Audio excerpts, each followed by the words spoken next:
Hey everybody, Nick here, and today I got a review for you of this little guy. This is the CRKT Fossil. This is a collaboration between Cricket here and Flavio Ikoma, who is actually the I in IKBS, the Ikoma Korth bearing system. He helped to develop that, so a little piece of interesting history there. But this is a knife I've needed to review for a long time, and I want to thank very much my buddies Frankie and Bert at the Birdshot IV channel for sending theirs along. Made it easy. Thank you very much for that. Next thing, size comparison. This is a big one. Here it is against your Ontario Rat number 1. Here's your Spyderco Delica. So you can see this is a big blade. This is a 4-inch freaking blade on this guy. And here it is against the Steel Wheel Cut Jack 3-inch. Yeah, this is a big one. 100%. It's also relatively thick. If we hold it up next to Delica here, this is absolutely very thick in the pocket. So that is something to keep in mind there. And so let's go on ahead and, with that said, jump into the good, the great, the bad, and the ugly of this particular pocket knife here. So first off, on the good side, pardon me. This has a very, very, very unique look. You know, there is no other knife out there that looks like this. That could be good, great, bad, or ugly, depending on how you want to look at the world. But it is absolutely unique, especially the handle portion. Nothing else like it, and that's something I got to give credit for. It's nice to see something that doesn't feel derivative in any way, shape, or form.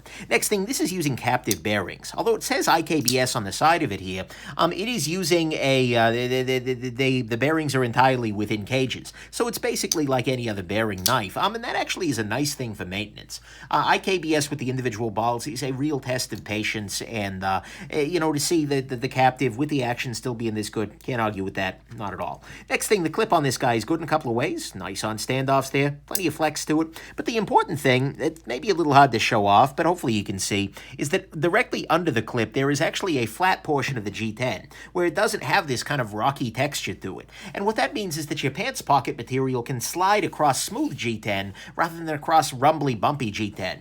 That's great. I love that. I appreciate that. That's absolutely spectacular. So that's a nice little detail. There are a couple of other nice little details around this guy. For instance, it's got this little opened up area here, which is a nice place for your finger to land during flipping, which is good. You get nice little areas of jimping here, and then you get a nice, this jimping up here is actually very nice, although a little sharp on the side, but this is a knife that actually, it's been well designed. I like very much many elements of the design of this knife, and, you know, it's intelligently done. One thing that's a nice little detail that I appreciated is that this is this hole here allows you to do a middle finger flick on this guy, if that's your shtick. But the thing is, take a look. It's actually fully chamfered. They have done a chamfer all around the inside of that hole, which means if the hole was completely unchamfered, like the top of the blade, which is, by the way, not so great, this would be just tearing up your fingernails there. This guy, this guy fortunately has that chamfer, and that's pretty great. One other thing to highlight is that the texturing on this guy is very good.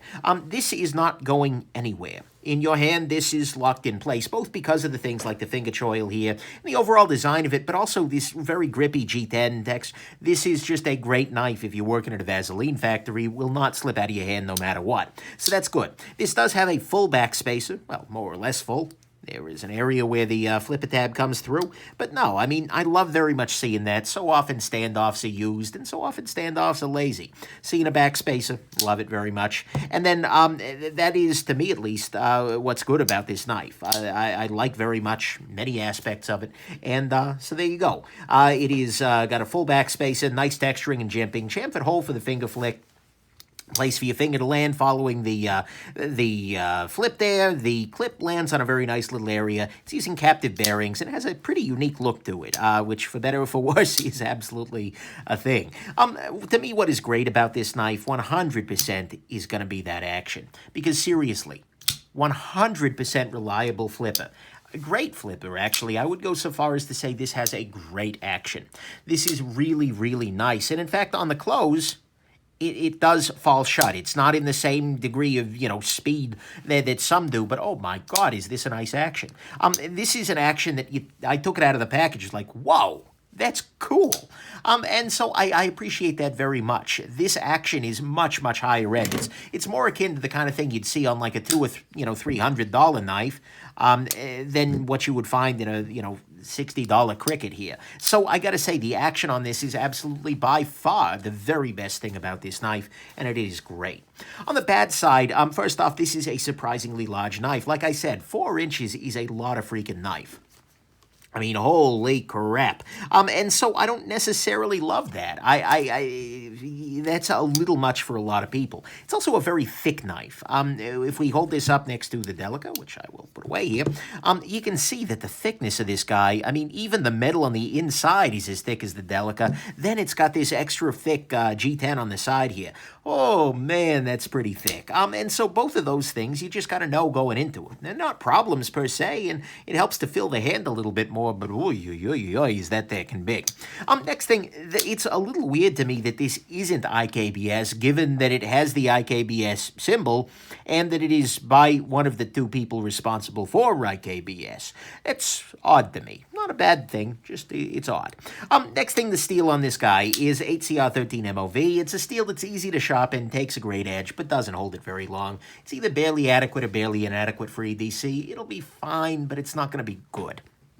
And so this needs to be a budget knife with that steel, and depending on which price you pay, it could be budget. No, that's always the case, right? But anyways, not a big fan of the steel there, and actually the price is either okay or great, depending. I've seen this just doing a look around online. I'm seeing this for, $55 or so from most major knife retailers, but I'm seeing it as low as $30 elsewhere, from other major retailers, sporting goods stores, things like that.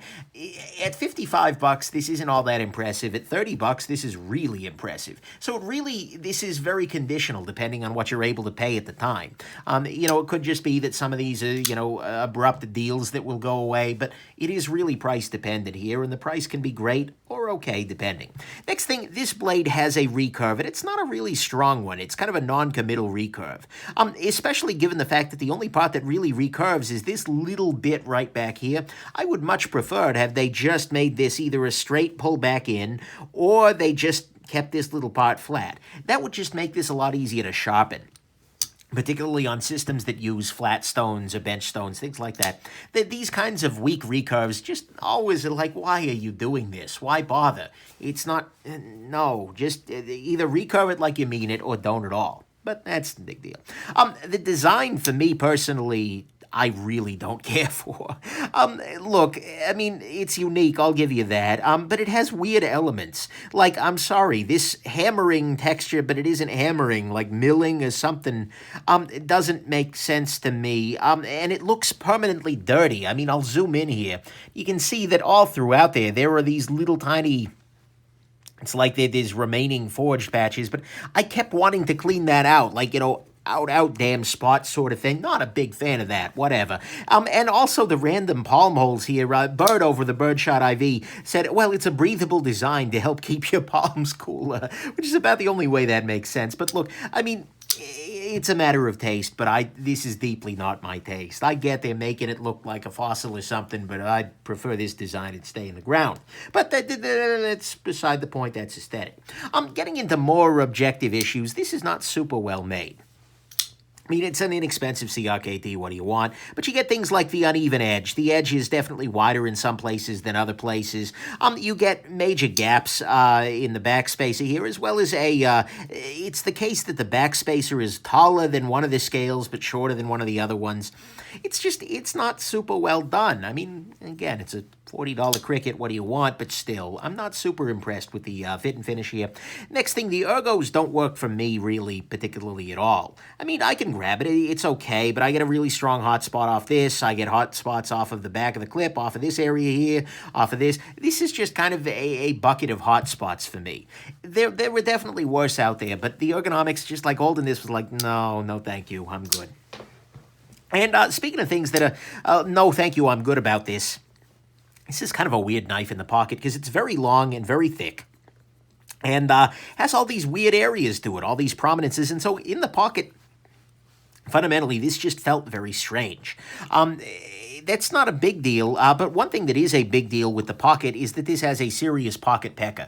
It has this little thing that's absolutely going to be pecking on whatever's in your pocket all day long while you're carrying this guy, and when the knife is deployed, holy crap, is that a prominent flipper tab. It will absolutely keep you from doing some sorts of cuts, particularly with this recurve here. The recurve coupled with the flipper tab, coupled with No, I don't love that particularly. And then finally, this is a heavy knife. This is a steel frame lock here. And so as a result, it's going to be pretty beefy. It's 4 inches coming in at about 6 ounces, 5.9 ounces.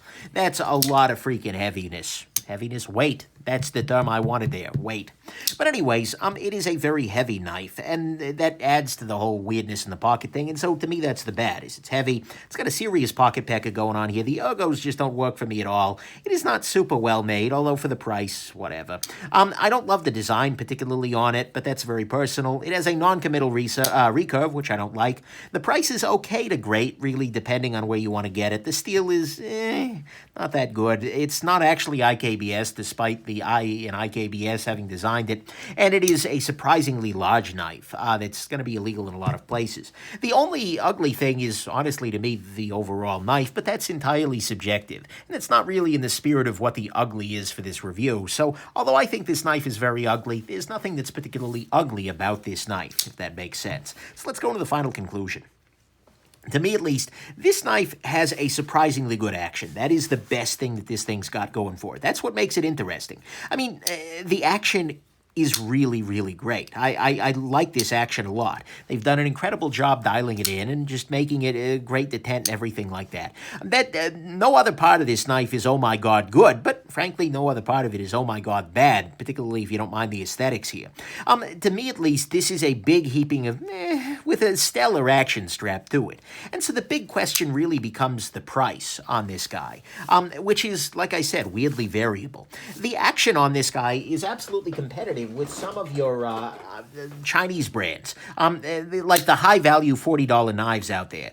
Companies like Real Steel, Steel Will, Ruwaiki, Rake, whatever the heck you want to call it, all have knives that have similar actions around the $40 mark. And so if you're just thinking on action alone, and where's the cut jack? It's another good example here, of knives with very, very nice actions around that price, then, you know, $40, this is absolutely well in the running here, and it's a fine choice there. Plus, you've got the fact that this is an American company with better customer service, at least here in the U.S. So, you know, even though this is made in China as well, that can have some advantages. But beyond $40 or so, once the price starts rising up there, this gets a lot less compelling, both because you can get other knives from other companies that are going to be at about $40 with similar goodness, and just because, I don't know, it's not blowing me away beyond that point. So there are kind of two reasons that you would buy the Cricket Fossil here. One is if you do love the design, then buy the knife at whatever price it is, because it is unique, it's fine, you'll enjoy it, it'll be awesome for you. If you are loving what Ikoma is putting down here, then absolutely pick this up. You'll pay a little extra for the design maybe, but you know what? It's because you love it, and so you'll be happy. On the other side, the other reason you might pick this up is if you find it on a very good sale. If you find this guy for $30, $35, $40, then you know what? Do it. It's got a really nice action, and at that point, at that price, it's good enough in the action department that you might be able to put up with a little bit of weirdness if the design isn't super talking to you. So, you know, that's the thing. If you love the design or you love the price you can find it at, then you can go ahead and do it. So it's kind of not a knife I recommend to everybody. It's solid. There's nothing super wrong with it, but there's also nothing so super right, action aside. But if you love the design, or if you find it on sale, then, you know, honestly, it's not a bad idea to dig up a Fossil.